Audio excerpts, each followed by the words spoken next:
You know what? These Chi-Fi giants, sometimes they just jump in out of nowhere and they remind us once again that they are still kings.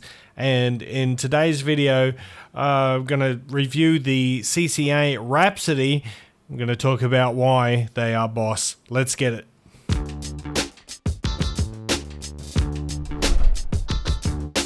What's cracking, audio fans? It's David here from Prime Audio Reviews.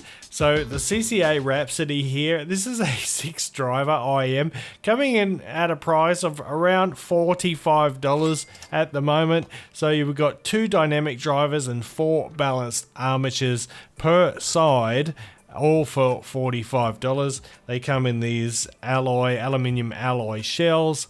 They do have 4 tuning switches per side as well. So these are putting a lot on the table for the money.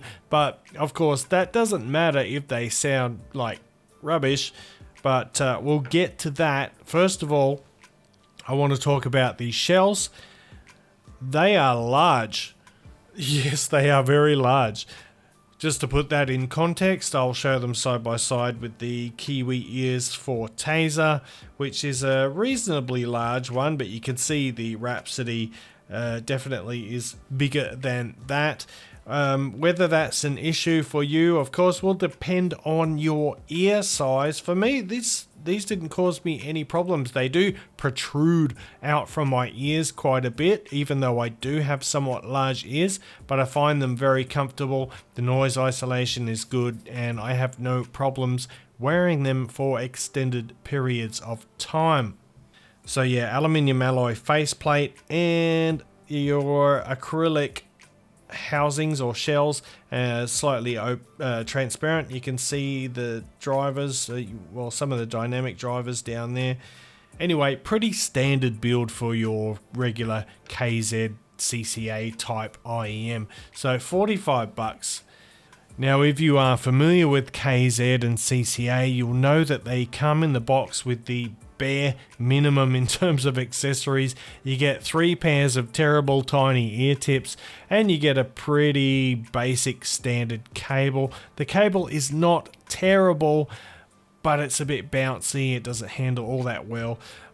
This is not the cable, by the way. This is the one I was using with the Rhapsody. This is the OE Audio Duo something, I don't remember. It's a beautiful cable. Check it out. Optimization Elements, I think, is what OE Audio stands for. Beautiful little cable. But enough with all that stuff. We're going to get right into how these sound. So how do they sound? Well, it kind of depends what setting you've got your switches on. There's switches on both sides. Currently I've settled on 0011. That means down, down, up, up, in terms of those switches there. But I was rocking out for a while with all switches up. You know, it just depends what you like. With all the switches up, you get quite a bit more bass. So overall, the sound signature is, well, again, it depends on the switches, like how I've got them now, down, down, up, up, or 0011. It's reasonably balanced. You still get a nice bass response, but it's not what I would call, it's definitely not a bass head bass in quantity terms. With the 4 switches up, it does lean towards that direction. I still wouldn't call it a full-on bass head IEM, but it does have a very nice full low frequency response. But you know what? Regardless of the switch configuration, the bass is very good, whether you boost it up or you suck it down a little bit. The quality of the bass is really nice. These do kick drums like just bellissimo. Very, very nice kick drums, really good bass.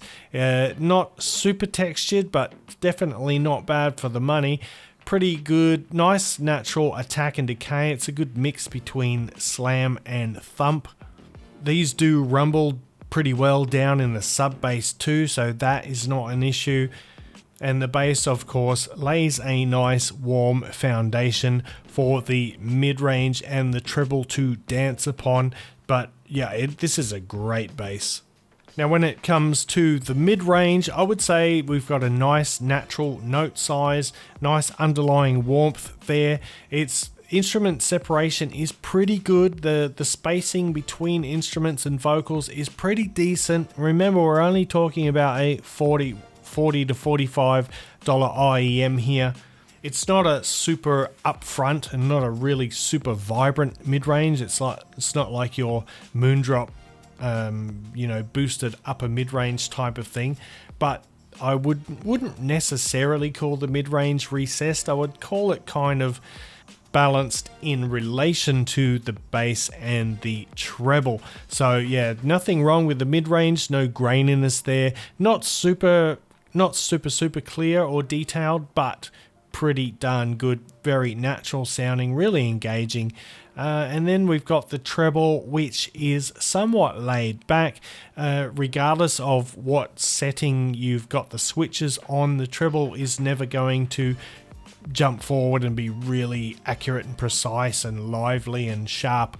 It's definitely on the smoother side, although sometimes on certain tracks it does come across as maybe a little bit scratchy, for lack of a better word. But for the price, there's really very little to criticize about the Rhapsody sound. I think the biggest criticism would be the size of the shells, but even saying that, the size of the shells and the dimensions of the internal acoustic chamber is all part of what makes these sound the way that they do, and they do sound fantastic. I will say that one area where they perform in a fairly mediocre sort of sense would be in technicalities. Look, detail retrieval is quite good, despite having a somewhat warm sound signature and a laid back treble. The detail retrieval is actually pretty on point.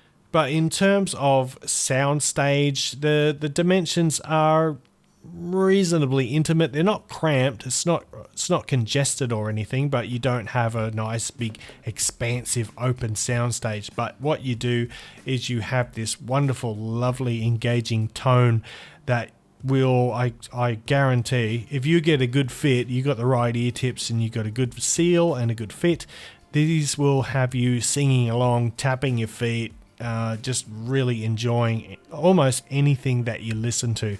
They really do sound that good. Now, I'm not going to do any comparisons today, unfortunately. I'm very, very short on time. I have to get this video out because I've got so many reviews to catch up on, as usual. But if you do want a specific comparison, leave a comment down below and I will do my best to, respond. And so if you want to, know how these compare, probably with the SimGot EW200 and probably some other stuff like that, the 02 and the Chew 2, etc., etc.